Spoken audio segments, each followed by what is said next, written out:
Okay, let's talk about diets. Low carb, paleo, vegan, Mediterranean. The list just goes on and on, right? And the advice, it feels like it changes every single day. One minute, fat is the enemy. The next, it's carbs. It is enough to make your head spin. So, we're going to cut through all that confusion and figure out what actually makes a diet healthy. Does it ever feel like for every single expert telling you to eat one thing, there's another one telling you the exact opposite? It's this constant flood of information. And honestly, it can feel totally overwhelming just trying to figure out what's right. But here's the thing, you are definitely not alone in feeling this way. And what if I told you that underneath all that noise, there are some really simple, universally accepted truths about healthy eating? Well, that's exactly what we're going to do right now. We're going to find them. So let's start at the beginning with the foundation. Instead of getting caught up in all the trendy diets, let's look at what the major global health authorities, like the World Health Organization, actually agree on. These are the core principles, and they're backed by decades of solid research. First things first, what even is a healthy diet? Well, if you look at the definition here, it's not about one meal or some temporary fix. The really key word here is pattern.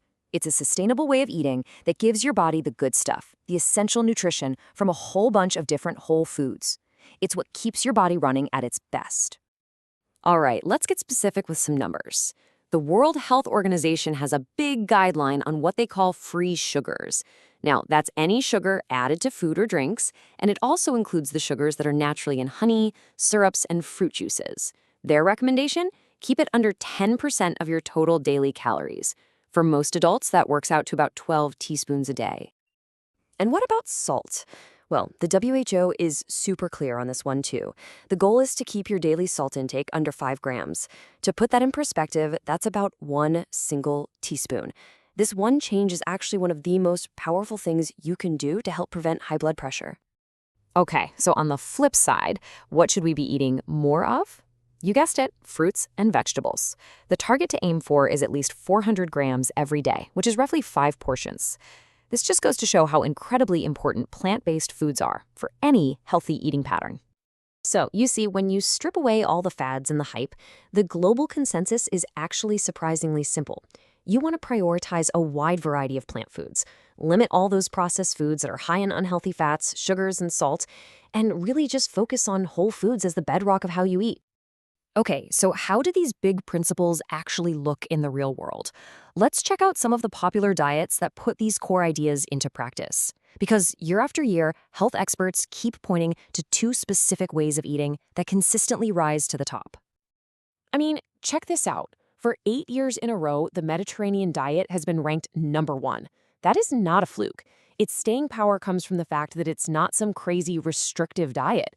It's a really flexible and sustainable lifestyle that's built on all those core principles we just talked about. And the Mediterranean diet isn't alone at the top. There's another plan that consistently gets rave reviews from experts, the DASH diet. Both of them are so celebrated because they have tons of scientific backing and they focus on your overall health, not just on losing weight. So what's really cool is how these 2 diets take the same core principles, but just have a slightly different focus. The Mediterranean diet, it's famous for its emphasis on healthy, unsaturated fats. Think olive oil, nuts, and fish. The DASH diet, which stands for Dietary Approaches to Stop Hypertension, it puts a special focus on lowering sodium to help manage blood pressure. But you know what they both have in common? They are packed with fruits, veggies, and whole grains. Okay, that's all great in theory, but how do we take these diets and actually translate them to what we put on our plates every single day? Let's get practical. It's time to build a healthy plate from the ground up. This right here is the Eat Well guide, and it's a fantastic visual for this. Just look at the proportions. Fruits and vegetables, they make up a little over a third of the plate. Starchy carbs, especially the whole grain kind, make up another third. That means over 2/3 of a balanced plate is built on plants. Protein and dairy, they're important, for sure, but they're in smaller sections. Feeling inspired, but maybe a little overwhelmed on where to start? Don't be. It doesn't have to be some massive overhaul. Here are 4 super simple swaps you could literally make today. Ready? Number 1, cook with olive oil instead of butter. 2, choose whole grain bread instead of white. 3, for that afternoon snack, grab a handful of unsalted nuts instead of chips. And 4, swap just 1 sugary drink for a glass of water. See? Small changes, big impact. And this brings us to what might be the most important part of all of this, a real shift in mindset. Because this isn't really about being on a diet. That word itself just sounds so temporary and restrictive, doesn't it?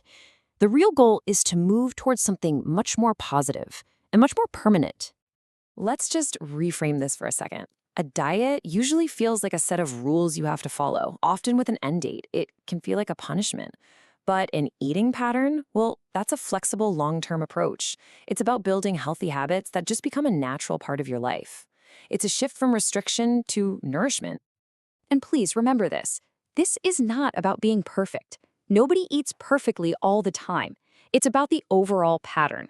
The goal is to make smart choices most of the time, in a way that you actually enjoy and can stick with for the long haul.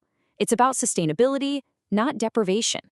So, I'm going to leave you with this one thought. Forget about starting some new restrictive diet tomorrow. Instead, what if you just focused on one simple positive action? What if for your very next meal, you just tried to add one more color to your plate? Maybe some red bell peppers, or some leafy greens, or a handful of blueberries. What could that one small change do?